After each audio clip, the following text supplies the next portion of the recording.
David Platt, please.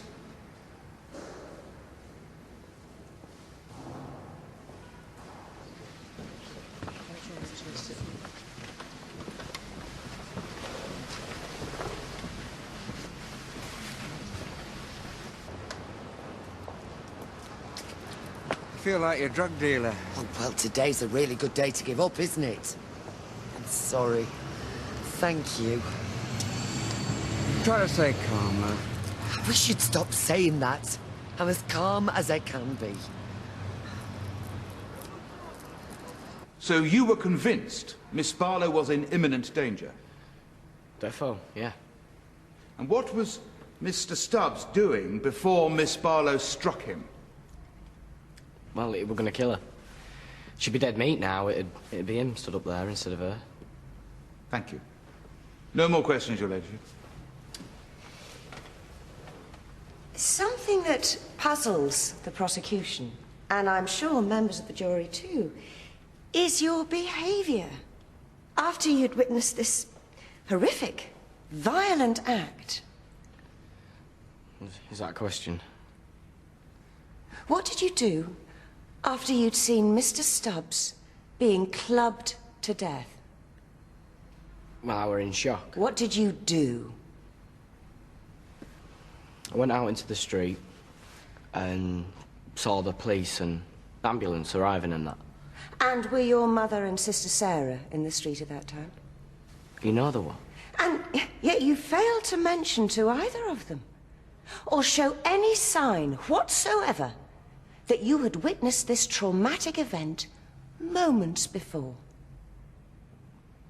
Yeah, well, I'm very good at covering up unpleasant emotion.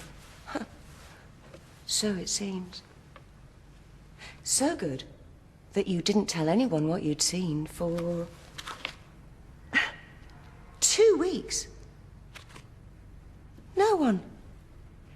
As if you hadn't seen anything at all. All right, I was scared. Of a dead man? He tried to drown me. You don't seem scared now. Well, I'm not. Why not? Well, what's there to be scared of?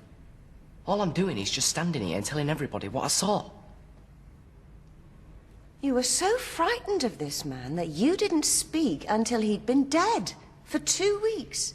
And yet you could stand peeping through his window.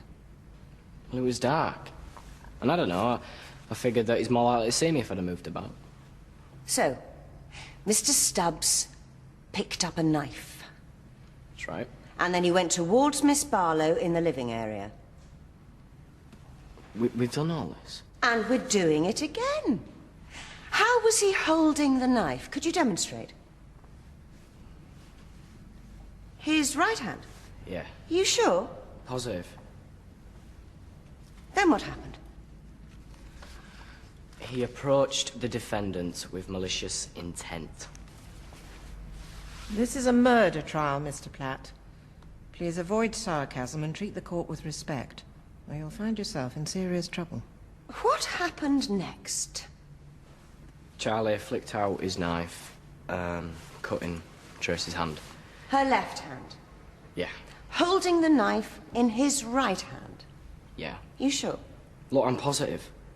And she looked at her hand, and then that's when he cut the back of it. And then he shouted, "I'm gonna kill you." And you heard all this above the music? Oh, well, Tracy turned the music down then. When? When he was coming at her. So she found time to turn the music down when a man was coming at her with a knife. Well, that doesn't make sense. That's what she did. Go on. And Charlie pulled back the knife, and Tracy grabbed the statue thingy and smacked him. Demonstrate what he did.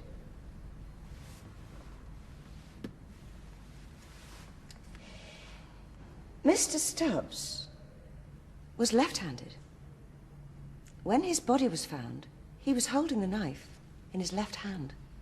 The other way round, in a stabbing motion. It all happened so quick, maybe I got the hands muddled up. You were positive a moment ago. Are you positive? No. No, you're not positive. Because you made it up. None of your evidence is supported by forensic testimony, but it is the same as Miss Barlow's. You didn't see the incident at all, did you? I did. I did. No further questions, Your Ladyship.